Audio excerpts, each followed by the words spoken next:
Northeast Iowa's country leader, 95-1 The Bull. Rob Getz in the bullpen with our community conversation this morning. Brought to you by Floyd County Medical Center, delivering exceptional personalized healthcare with compassion. Conversation number 2 this morning, as we have another one of our friends of law enforcement here this morning, joining alongside me in the bullpen from New Hampton Police Department Chief Conrad Rosendahl. Chief, thanks a lot for joining me here this morning. Yeah, my pleasure. Thanks for having me. Absolutely. It's been a little while since we've had you in here. I know things have been kind of busy as we're leaning into, transition now, spring to, eventually we got summertime just around the corner. So let's kind of dive into a couple of different things. For one, I know last couple times we've been hearing about the new Officer Jace Hall underway with Police Academy. Could you describe what happens during the academy and his anticipation of the completion date for Officer Hall? Sure. So at the academy, that's where the officers learn the basics of policing, right? And they get their specialized trainings as far as field sobriety, and they spend quite a bit of time on the range and firearms and those type of things. So obviously that's required through the state in order to obtain your certification as a law enforcement officer. So Jace has started the academy, and that'll go through the 22nd of August is his projected graduation date. So 3 months ahead, a busy guy. Yeah. And then come back here and get busy, start loading them up on the paperwork. we'll see. Yeah. Very good. So we look forward to seeing Hall here probably towards the late summer, early fall, after he gets done there with training. Correct. Very good. Officer Rosendahl, let's talk about, recently it was in the news about the city council approving of the new dashboard cameras for your patrol vehicles there. So how does that enhance your operations? So cameras footage is evidence, right? So, and the squads currently have cameras, but they're old. I think maybe only one of the 4 units actually work. Are we still running on videotape? Well, we're not far from that. So, the company that we have currently is, I believe, obsolete, so we can't even get updates or parts for those. And so we had monies in our budget to cover the purchase of 4 new car cams. We did recently just update our body cams with Axon. We will be getting the Axon in-car cameras as well. So as far as the evidence side of things goes, there's no more taking discs out of cars and transfer them. Everything goes real time up to the cloud. And then our current body cams will integrate with those systems as well. And now they become dual purpose. They're a body cam, but they also become the mic for the car cam as well. So, and I assume that the video quality is substantially greater. You probably have more or less a high def kind of quality to it. So you get a good read on people when they're being recorded there. So if in case they make a break for it or something, you've got a nice good picture of that. There is, they're a good company. They've got great service. Their products are good. Their technology is always updating. Like anything else, as we move forward, we got to update things with the time. And absolutely couldn't expect less than that. Chief Rosendahl joining us here on the Morning Roundup, 95-1 The Bull from New Hampton Police Department. Recently executed 2 narcotic search warrants and arrested 5 people with 21 charges. Could you discuss your concerns for drug use in our community in Chickasaw County? Well, I can give you my opinion, I guess, which take it or leave it for what it's worth. I wouldn't say that we have a problem any worse than any other community. I just think that we're a small enough community that maybe we notice things a little more than what we would do in, like, say, a Waterloo or a bigger community. People talk. People do talk. I guess I would just reinforce that whole, if you see something, say something.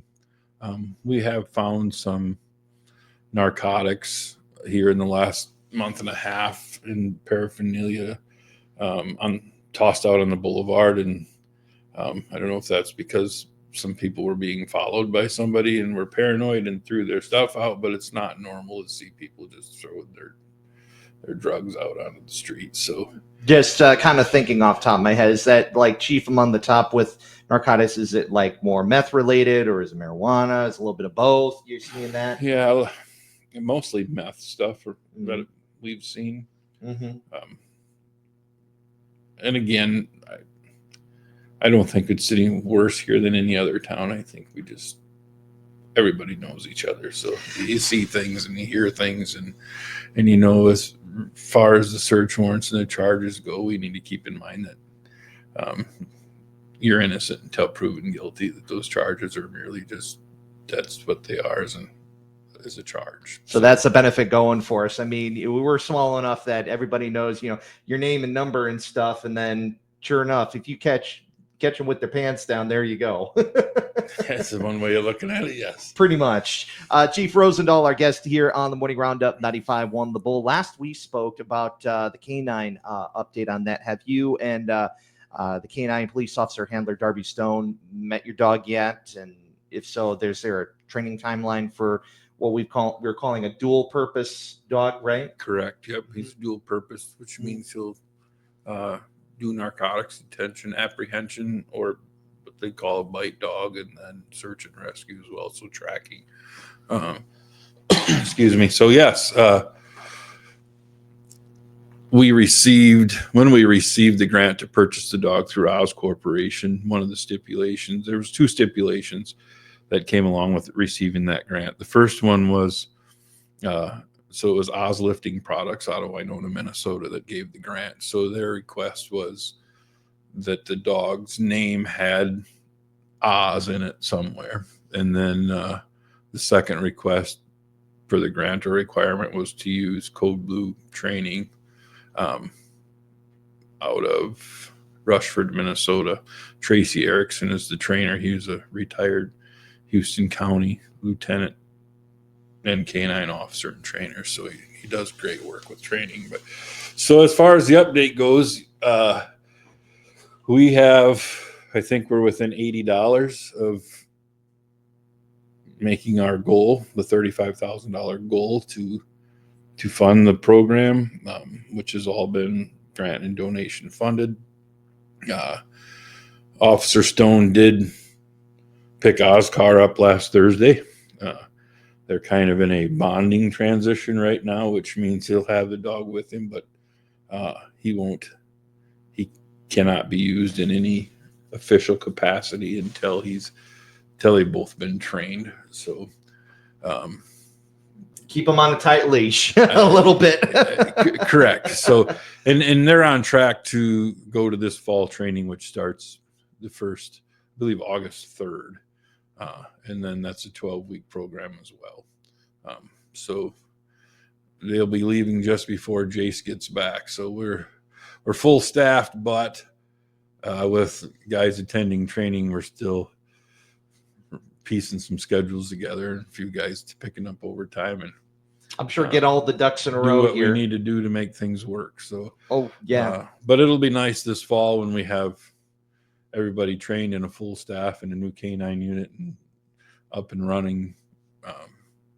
We've made a lot of progress since I started here in July as far as equipment and new hires and the direction in which I would like to see the department go. So. Chief, it sounds like you're getting a lot of things done here, and it's only been just probably a handful of months. I mean, it hasn't been that long since you've been on with us with the police force. So it'll be a year in July.